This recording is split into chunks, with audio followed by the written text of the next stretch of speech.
Play. There it Okay, is. we're live. We're good.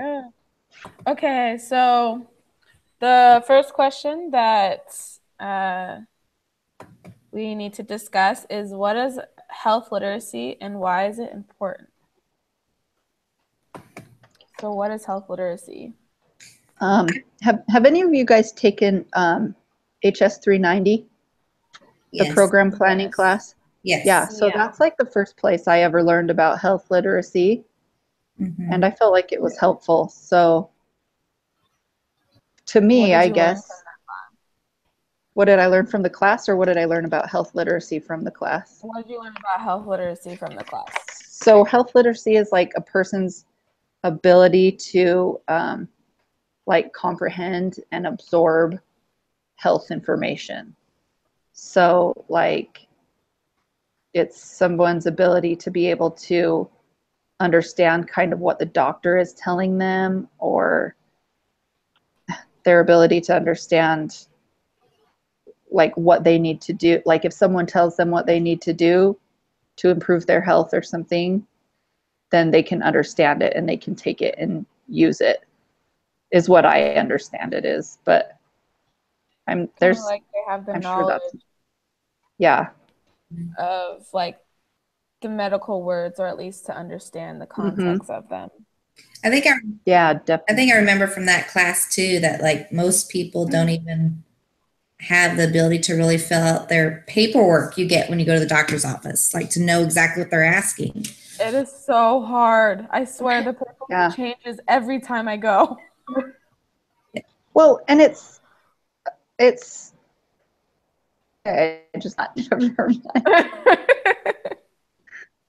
And then from the reading, when I asked you what stood out to you the most, mine was that it said only 12% of adults have proficient health literacy.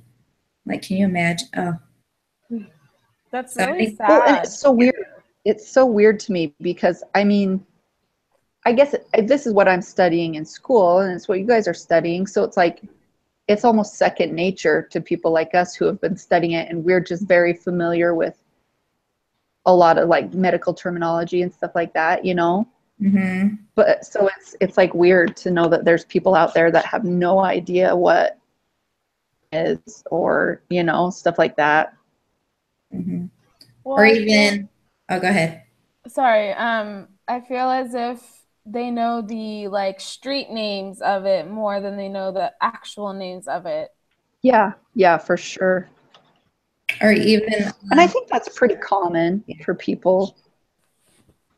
I was just going to say, even on like the financial side, what does deductible and co-insurance mean, and how your out-of-pocket expense, like how all that works, like Yeah. people understand all that. It's kind of like the self-efficacy of health.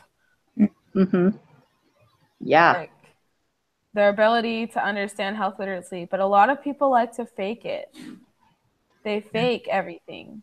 Yeah, they're too embarrassed to say they don't understand it, so they just yes. So they don't, and that doesn't help at all, because then they're not any better off than they were before, because they're probably worse they off. still don't know. Yeah. And I found interesting that they can actually find that there's a link between low health literacy and poor health outcomes. I mean, it makes sense though, don't you think? Like, Yeah, if you don't know what you need to be doing to lower your cholesterol, or you know, then you're not going to be able to improve it. or what it even means, and if nothing horrible is happening to your body, something extreme doesn't have, like you didn't have the heart attack, you kind of just don't pay attention to something Well, and horrible. that's the sad thing, is so many people don't do anything about their health until something big happens, and they have no choice but to make better, health, like nutritional decisions or physical activity, Well, I think our It's just, society is not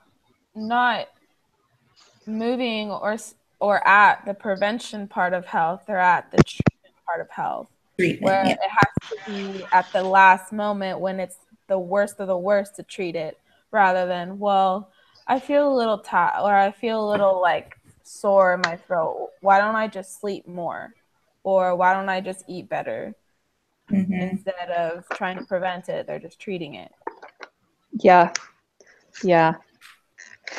And that's, I mean, it's so much easier if you can just prevent it before anything happens. It's so much easier, but it's so uncommon for people to do that. Yeah, that's very true. So why don't we take this and put it into the 7 key components of the Shannon-Weaver model. So that's the model where it has the sender, encoding, message, decoding, and receiver. So what is the sender, and what is their importance in the model? Concerning health literacy or concerning? Or just discussing the model? With health literacy. So I feel like the sender is going to be like the professional, right? So like the doctor who's trying to teach you how to take care of your high blood pressure, or the health educator that is trying to get people to quit smoking tobacco, using tobacco products or something like that. So it's, to me, is it the communicator? Is that what it's called? Is the person who has the knowledge and they're trying to pass the knowledge and skills on to somebody else. Yeah, you're exactly right. It's the person who has the information, the source of information. And then encoding. What is encoding? I put the particular language or the symbols used in the transmission. And that you need to make it easily understood by who your intended audience is. Right. In their and that's language. where health, where you understand. And that's where you need to know what your target population, what is their health literacy level, you know? Yeah, definitely. And you have to, well, you have to be able to adjust, you know, like you might have one person that comes in and doesn't know anything, or that just knows the street names, you know. But then you might have another person that comes in and knows a little bit more, so you could talk a little bit more in depth with them about it. You just have to be able to cater to their personal needs. And that's when I was, how do you find out their literacy level? You don't want to go in and talk at such a low level that they feel insulted, like you're talking down to them. Yeah, they're stupid. But how do you find that out? That was one of my. I feel like you have to be immersed in that specific area and their environment for a little while. Kind of like learning a language. Yeah. The best way to learn their language is to actually be in the place where they speak the language the most. It's a lot of failure at the beginning, but you get better at it. Well, do you know when you go in for like a doctor's appointment or whatever, like the nurse, like you do like your questionnaire when you check in or whatever, and then the nurse will take you in and ask you some questions and stuff. And so maybe I wonder if they get a feel for it in there, you know, like the nurse is asking you questions before the doctor comes in. Yeah, maybe. I think good doctor's offices do that. There are some that don't do that. Because I've had it where I've gone into a doctor's office and the nurse will come in, ask me questions, and the doctor come in asking me the same questions. And I'm like, I just answered this. Like, didn't you just talk to the nurse? I know, huh? Like, I've been there before too. I know how that goes. I feel like the better physicians and the more prominent and successful doctors' offices actually communicate with each other on what we know. I agree with that. Yeah. So the next part is the actual message. So how can knowing the language of the person or the people help you to create a message? I think if by knowing them, you know, I don't want to say how to make it more personable or Mhm. touch them in a way that it's affect them. Right. Listen. Well, you can relate in a way that they can relate to, you know? Mm-hmm. Like what we were talking about a couple of weeks ago. Oh, like the group of jazz Yeah. musicians that were trying to quit smoking or that you wanted to quit smoking. Mm-hmm. Like you have to do it in a way that they're going to Pay attention. be able to, yeah, in a way that they'll be able to absorb it and Feel that it applies to them. mm-hmm. Yeah, that's very true. So think of a situation. Have you guys had any situations where there was a problem when you were, in a sense, decoding or trying to understand the message that they gave you? Oh yeah, for sure. So, I mean, I think we've all been in those like situations where we're at the doctor or something, and I feel like I'm following along pretty good. I know what he's talking about, and then he'll use a word that I don't know, and then I get Mhm. so caught up in like, well, what does that word mean? What does that word mean? That it's like I almost stop listening to what he's saying Yeah. because I'm just still trying to figure out what that other word is, or instead of just asking, you know. Yeah. Yeah. And I think that's where the in a way the faking it part comes in, because you're too scared to ask, but you're stuck Yeah. on this Oh, for one sure. word, and yet you're But you don't not want them to able. think you're stupid. Yes. Yeah. And you're just stuck at that one Yeah. word, so everything else just goes straight out the door, but you don't want to ask him again, like, hey, can you just repeat that for me? I wasn't really listening.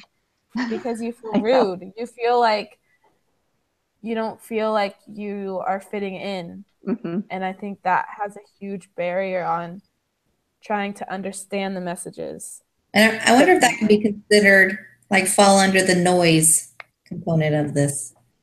Yeah, Like, that's true. It could. because that would be very distracting if they're using words and things that you have no idea what they're talking about, that you just stop trying after a point.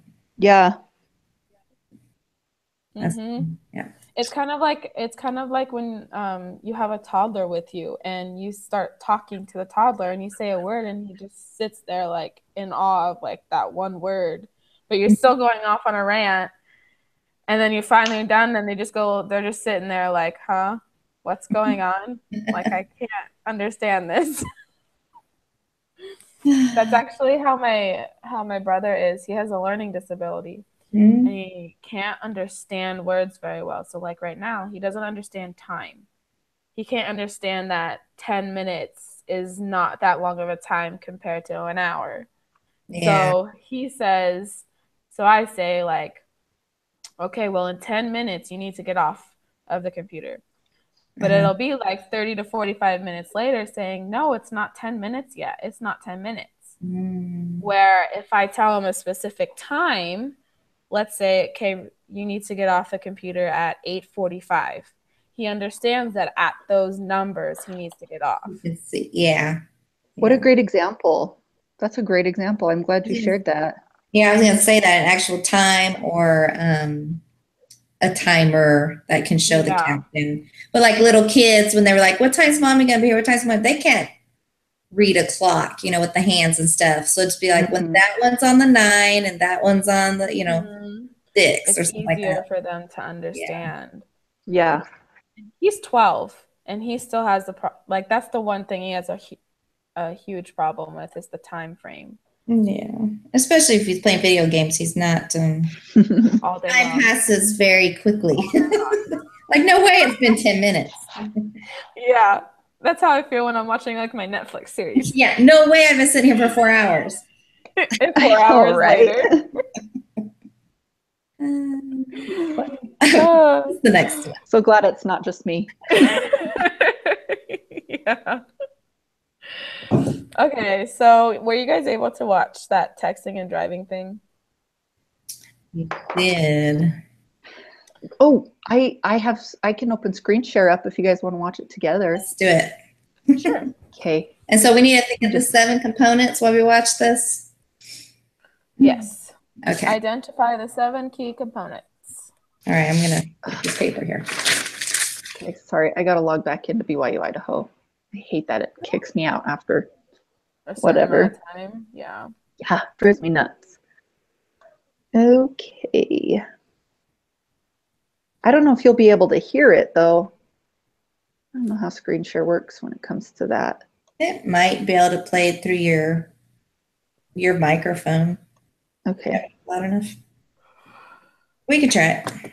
Let me see if I can put captions on it at least. Okay.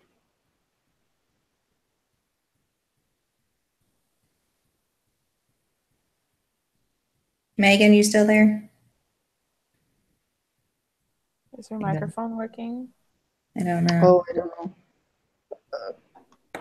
Okay. So let me put this up. Here. She is here. Okay. Use your voice.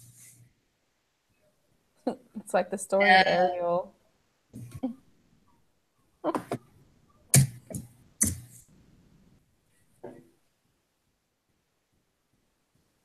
All right, are you guys ready? I'm going to share my screen here. Mm-hmm. Okay, we got that. Oh, that was my face. Okay. All right, I really hope you guys can hear it. Let me I can hear it.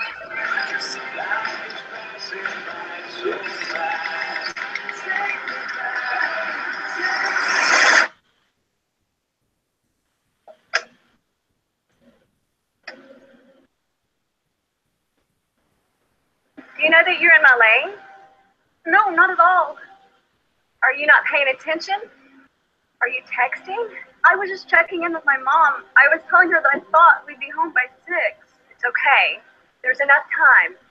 Just pay attention. I'm not even halfway through my text. There's no way. I'm not even going to look up. My babies are in the car. You have to pay attention. It's supposed to be a quick text.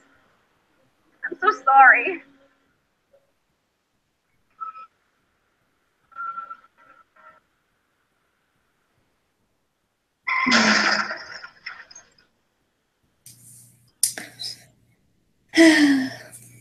All right.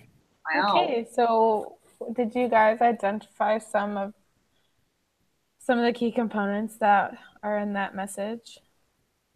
All right. Well, the sender, who was the sender on that one? I think it was the company that created it. The producer of it. I can't remember. I I like literally just saw it. 6 something, but I couldn't. I have to go back. So basically, the sender is whoever was putting out the public service announcement. Right. It said it there. Could have been a health department, could have been a transportation department, Yeah. anything So it like said, that. oh, it said 1 hour optical, don't text and drive, news channel 6. Okay. I thought I So saw that was, channel 6. so that would be the sender, right? Yeah. So then, so what kind of language or what part of it was the encoding part? So the language of it or symbols. Well, is that considered like what media did they use? Because it was video. That's under channel, I would put. Oh, okay. Well, no, channel is all of encoding, message, and decoding. Okay. Because like channel, I would have put a TV, 60-second. Mm-hmm. Encoding, I don't know. I mean, do we put like English, plain language, Okay. teenager and adult to understand or something? I think it used a personal event or the relationships that you have are important. Mm-hmm. Yeah. So I think you're right. that the channel is it says the channel is the medium used to transmit the encoded message. Mhm. So that would be Okay. TV, Yeah. So video, video format. and Yeah. then the encoding would probably be the relationships. Like when the mom's like, I don't know, I always bring tears to my eyes. Like, please, I have my babies in my car. kids are in the car. Yeah, It's like, but it's also Oh, the sad. fact that the girl, she has her friends in the car.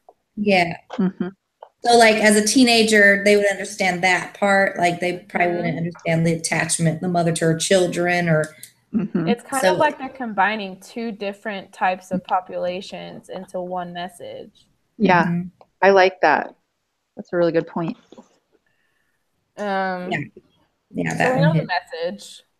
Don't text and drive. Okay, right.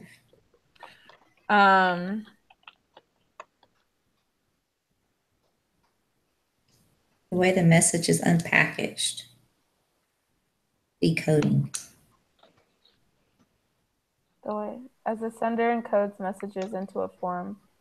I feel like maybe it has to do with something that it kind of plays off of the viewer's emotions, maybe. Yeah. And also videos nowadays are extremely easy to find because it's on YouTube. Yeah, they're really accessible. They're accessible. I mean, I watch YouTube videos all the time on my phone Mhm. because Mhm. a lot of people have smartphones. And the receiver, the person or target audience of the information communicated. So I feel People like who would text and drive, maybe, Yeah, who are they'll have cell phones and vehicles. Mhm. yeah, pretty much. Driver. So was there any noise that you could think of or saw?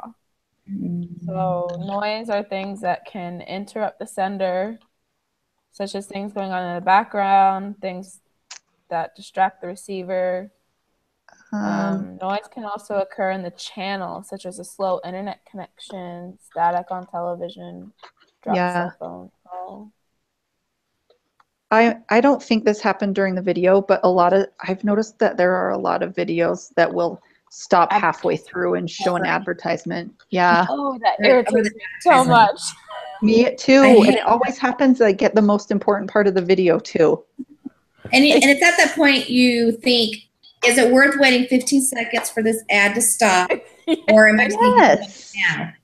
Exactly. It's also like I went away from television to go to YouTube to not have commercials or advertisements. Commercials. This is why I have DVR, so I can record it and fast forward through all the commercials. I know. Oh my gosh, it's so funny because Yes. that's like such a luxury. We had DVR for a while and then we didn't, like, then we stopped. We didn't have satellite anymore. And I was like, I hate watching commercials. Yeah. This is the worst. I sit here for 2 minutes every 4 minutes, you know. Yes. Yes. So yes, if like an ad's coming up, I mean, I have to really need to know the ending of that story or something. Yeah.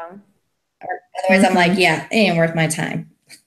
Yeah. The buffering too. If it keeps buffering, I'm like, nah, never mind. Forget it.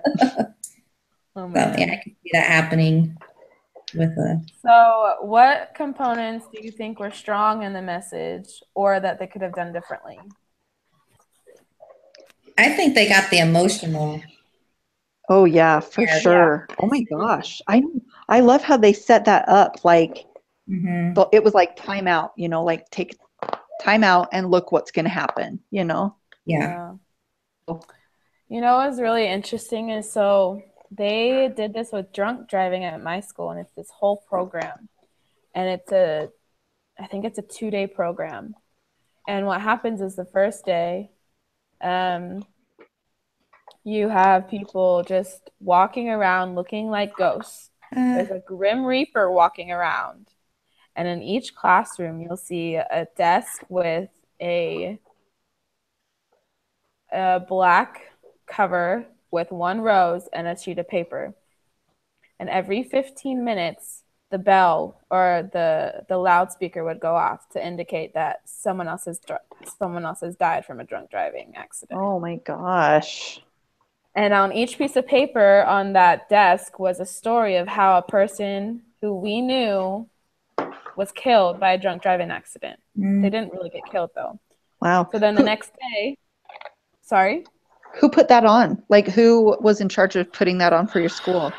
It was a combination of a lot of people, because the next day they actually created a car accident from a drunk driving. Oh my gosh. And they had the fire department, the police department, they had a helicopter over us, they had like what would actually happen in a drunk driving car accident. And they are actually planning one of those. They wanted to plan one of those. The health department did for my internship. Like the highway patrol adopted our local high school, and so they wanted to put something like that on. But it's like there's a lot of work that goes into it. That's really cool that you got to experience that. But it's so like it's different when you hear about it, but when you see it and when it happens in your life, it changes you. I bet. Was it like super sobering? Oh, we did something actually. It was called Every 15 Minutes, and it was a little different. The same thing. It was a 2-day event. The first day, they had already selected those who would be involved with it, but they don't tell them. They don't tell any of the participants in it. No. And I was involved, and they came and they read my obituary and like basically told me I was dead, and like I left, and it was like I was like shocked because it was like I kept seeing all my friends die, and then like my friends were literally crying. I'm like, I'm not really dead though, but it was so like it just, you felt it. And then we were taken away after we did the car crash scene. We couldn't have any contact with the outside world. We had to be dead. Yeah. So we went to a hotel, and they had like a bunch of people who had been affected by drunk driving come and share their stories, and it was just like everyone was crying there, everyone was emotional. They had us write letters to our parents, and I guess our parents write letters to us, what they would say to us in our final moments kind of thing. Oh my God. And we came back, we had our like a funeral for everyone involved, and the whole school showed up, and they did like videos and stuff. And then I saw my mom and my dad, and I couldn't go see them yet, but I just was like crying again, because I'm like, I just want to be with my family. And I read their letters to me, and it was an emotional wreck just to see how they knew it was like, obviously it wasn't real, but how it can affect you. And it just really changed like how I thought of things. Like, not that I'm out here drinking and driving, but it just kind of like put things into perspective. And it was it was really crazy. It was really, I liked it though. It was good. Cool. What a cool experience. I feel like I missed out. We never did anything like that when I was young. I feel like you probably go to a small high school. That would take a lot. I did go to a small high school. Okay, I'm like, okay, I went to a large high school. My graduating class was 28 students, so we're small. Wow. Yeah, my graduating class was 500. Yeah, oh my God. Mine was 609, and that was back in 97. Wow. That's so crazy. I thought mine was small. Mine only had 126. 20. Yeah, that was like the entire school right there. You know what I really, that would impact the whole community with, all of the kids involved. You guys are all like grew up together, and You know what I think is really hard though? It's easy to show that someone's died from a drunk driving accident than it is texting and driving.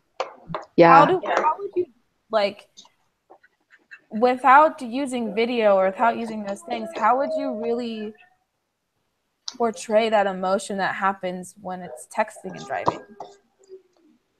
I don't know. That's a hard one. That would be hard. Because it's not like, it's like, even though it's both about driving, one's easier to do than the other. Yeah, because they're drinking. They know that it could happen, and it probably will happen, and because the alcohol's involved. But texting, it's like, it's harmless. I'm just sending a quick text like that to me in the video. Like, I'm not even halfway through. It was just supposed to be a quick text. I'll be there around 6. I think videos is probably so you can see the dramatic events play out. And like I think a lot of it, like, because kids, I think, like, especially now, like, those who have always had phones and always had texting, as they get their license, they think they've mastered it, that they can drive and text at the same time. Like, oh, I've done it so many times that things that happen. My cousin recently was found in a ditch. And she had been there 12 hours, and we had no idea where she was. And her phone had fallen in the water, so she couldn't text, couldn't get in there for help. And luckily, she was able to get out with very minimal injuries and stuff. But she had said I was texting and driving, and she put like a big thing like no text is worth it. And it's like you don't realize that until it happens to you. It happens to someone you love, and it's like really big because like, well, how many times do people think, oh, I've done it so many times, and that one time? Yeah. I know. It's all about statistics, you know, like if you keep doing it, it's going to happen eventually. Yeah. So how do you think this message changed behavior or would change behavior? I think it would get people thinking for sure. Yeah. Next time they pick up their phone in the car. Just to send that quick text. Yeah. Even if it is your mom. Well, that's why I always call. Or just hand your phone off. Like if you have friends in the car, just be like, hey, will you type this and send it to my mom? You know? Yeah. Yeah, that's very true. Well, like for me, like if someone texts me, I would just be like, if it's that important, they would call me. Yeah. Like if you call someone, you can put them on speakerphone. You can set your phone down and just listen. Or you can have the Bluetooth earphones that people have nowadays. Like, I don't know. That's just how I would be. Or I've seen people like send up the hashtag X to all their contacts so they know they're driving. I've seen that. That's a good one. I'd be like, what does that mean? Texting them. Why aren't you answering me back? Is this an emergency? What's going on? But I think that message for like this type of topic, it has to play at your, like if they just had scrolling numbers of statistics and this and that, it doesn't make it personal. It doesn't. Yeah, it doesn't. Until it's not relevant. Yeah, until you can see yourself in their shoes. Like as a mother, I saw myself in her shoes, you know. As a teenager, not so much. But as a teenager watching that, you would see yourself in those shoes. So it would, it would affect you more and hopefully change your behavior, get you thinking about it at least. Definitely. Yeah, that's very true. So the last thing we have is just to kind of look over the assignment and brainstorm ideas or questions or answer questions about it. So the assignment is or the application is to find 3 different public service announcements. So one from television, radio, and then just like papers, or it said static like web banner, billboard, or newspaper. And it pretty much is just asking you to like analyze it through the Shannon Weaver model and then just answer the questions. My hardest one is the decoding. The decoding one? Like, I guess like, you know, how we watched the video, how is it decoded for me? Like how do people interpret it? Yeah. Well, and it can be different for every kind of person, you know, not every person is going to understand the video the same way that they intend for it to be understood, I guess. Well, but I think generally, like what are they generally trying to have people get from this? Okay. Yeah, like if you really like think about this message of don't text and drive, there are people who probably think of themselves as the people in the car rather than the driver. Yeah. Like I know of one of my friends, she texts and drives all the time, and I'm always telling her like, please stop while I'm in the car. Don't do that while I'm in the car. And so like I felt a little in this message like I was the person in the driver's seat, not in the driver's seat. Yeah.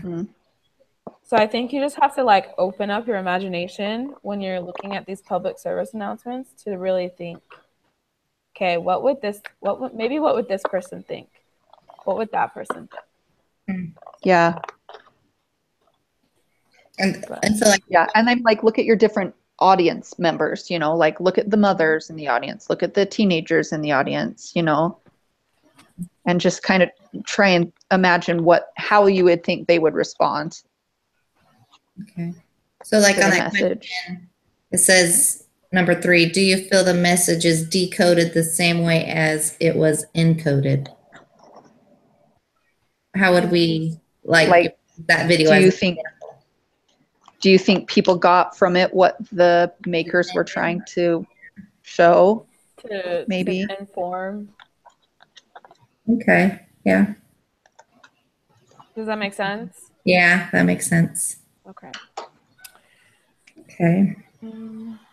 I think the hardest part is just going to find those types of public service announcements. Well, I went on that where it said the Ad Council's website, and they have lots on there. Well, I mean, I just looked at one video, like the caregiving video, and well, it said to find one on the internet or in your community. Never mind. Yeah, because I was like, did I gotta start driving around and looking at billboards? Because I don't. That's what I was thinking. I'm like, I don't even have a newspaper. Oh man. I went that route because I'm like, yeah, I try not to. I'm glad I'm not the only one that went that way.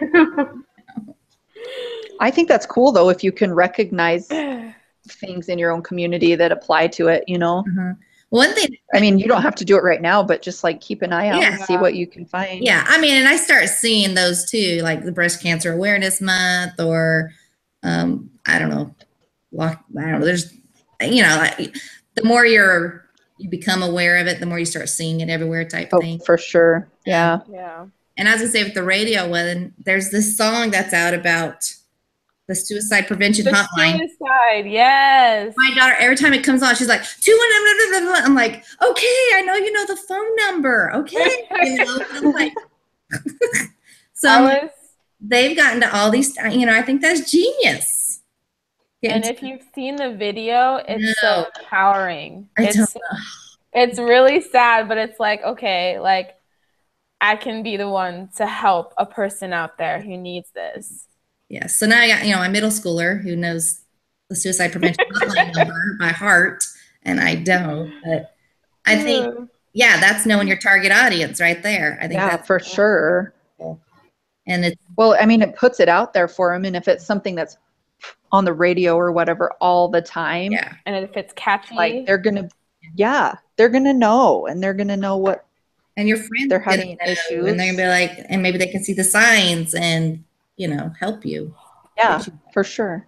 It's like that whole what is that hashtag? It's about the sexual abuse or something. Do you guys know what I'm talking about? Me Too or something like that? Yes. Yes. Oh yeah. Wouldn't that be considered a public announcement too? Yeah. I would think so. Bringing awareness to something. I would think so. Yeah. Because it first started off with a news story. And then it started off as a trend. So using like multimedia. Yeah, and then people were getting mad saying people don't understand what sexual assault is and blah, blah, blah, you know, and all this. They're just trying to in. Like, people blow everything out of proportion. Like, just because it doesn't meet your definition doesn't mean someone didn't feel violated, you know. Yeah. Exactly. Yeah. I don't know. But yeah. Okay. Well, that was all that we had to talk about. Okay. So if you want to. Cool. Well, I wonder what happened to Shantan. I never saw him. I hope that girl's okay. Yeah. Wait, what did I miss? What happened? Oh, he home teaches a girl who's having like a life-threatening emergency right now, and he wasn't sure if he'd be able to make it in time. Gosh. Well, that sounds like a situation where I feel like our teacher would probably let him go. Yeah. Yes. Yeah. All right. It doesn't say to. Is this? We're not. We don't meet next week. That's what I thought. Okay. I was going to ask you about that. Okay, nothing next week. No. Okay. Okay, good. Well, cool, guys. Have a good Thanksgiving. You too. Yeah, you too. Who wants to do the one after that? I can do it. I don't think Megan? Okay. Okay. And just send the time when it gets closer to time, whenever. I mean, this time's perfect, so. Okay. All right. Mercedes, I will send you the link to this that you can put in a Word document and Thank submit. you. You're welcome. I'll just keep an eye on your BYU Idaho email and I'll send it that way. All right. Everyone have a All good right. Thanksgiving. Thank Thanks. You too. Bye. Bye, guys.